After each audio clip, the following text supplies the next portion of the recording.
This video is going to go over the quadratic formula questions on the exam 3 review sheet, which is questions 18 and 19. Alright, so the great thing about the quadratic formula is if you forget how to factor, if you forget how to complete the square, or if you forget how to do the square root method, you can use the quadratic formula on any question and get the right answer. So if you get to your test and you forget everything that you've learned in this unit, you could apply the quadratic formula to every single question as long as you follow the steps correctly. So the first step is to get the equation in standard form, which means equal to 0. The second equation is to identify what the a, the b, and the c are that you're going to plug in. So for example, if we had the quadratic formula 5x squared plus 8x minus 7 equals 0. And we needed to identify a, b, and c. A is always a coefficient of x squared, so in this case our a would be 5. B is always the linear term, or the x term, so in this case b would be 8. And c is always the constant, so on this problem c would be negative 7. And then you would go and do step 3, which is plug it into the formula, which is right here. Now, on this third exam, I'm going to give you the formula on the test, so it doesn't have to be memorized. However, on the final exam, you're going to have that formula memorized. Okay, question 18. So first thing, get it in standard form, which you see this problem was already given to you in standard form. It's equal to 0. So the second step, we need to identify a, b, and c. Now, if we look at x squared, there's not a coefficient in front of x squared, so we know that a is going to just be 1. In this problem, b is 3, and c is equal to 2. And now we need to take those numbers and we need to plug them into the quadratic formula. So we have x equals, starts with negative b, so our b is 3, so we're going to write negative 3, plus or minus the square root of b squared, where if our b is 3, 3 squared is 9, minus 4, times a, which is 1, times c, which is 2, divided by 2 times a, so 2 times 1. Okay, now we need to calculate that inside part. That's called the discriminant. So we have 9 minus 4 times 1 times 2. So what is 4 times 1 times 2? 4 times 1 is 4. 4 times 2 is 8. So really, this just says x equals negative 3 plus or minus the square root of 9 minus 8 divided by 2 times 1, which is 2. And we're just going to continue to simplify. X equals negative 3 plus or minus the square root of 1 divided by 2. And we know 1 has a square root. It's a perfect square.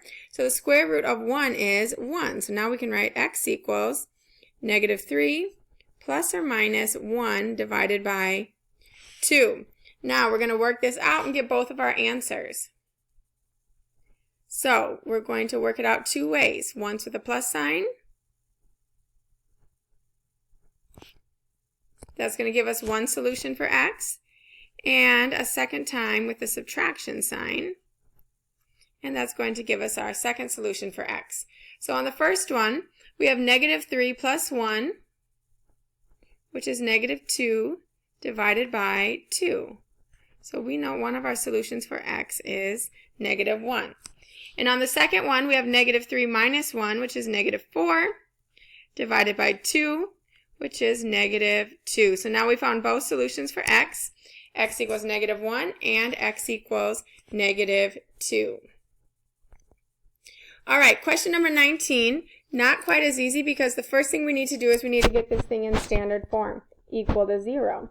So I'm going to distribute the 3x. That gives me 3x squared plus 12x equals 2 plus x. Alright, now I need to move everything that's on the right side over to the left side so that it can be equal to 0. So I'm going to subtract the x from the 12x, and then we'll subtract the 2, which means we're just going to write it as a minus 2 on the other side because we don't have a constant to subtract it from. So I have 3x squared.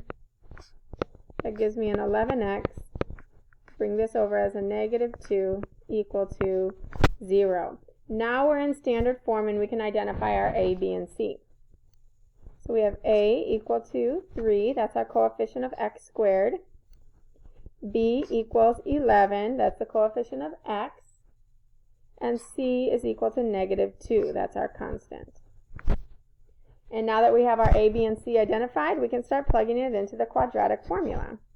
So we get x equals negative b, so that would be negative 11, plus or minus the square root of b squared. Our b is 11, so if we take 11 times 11, that gives me 121. Minus 4 times a, which is 3, times c, which is negative 2,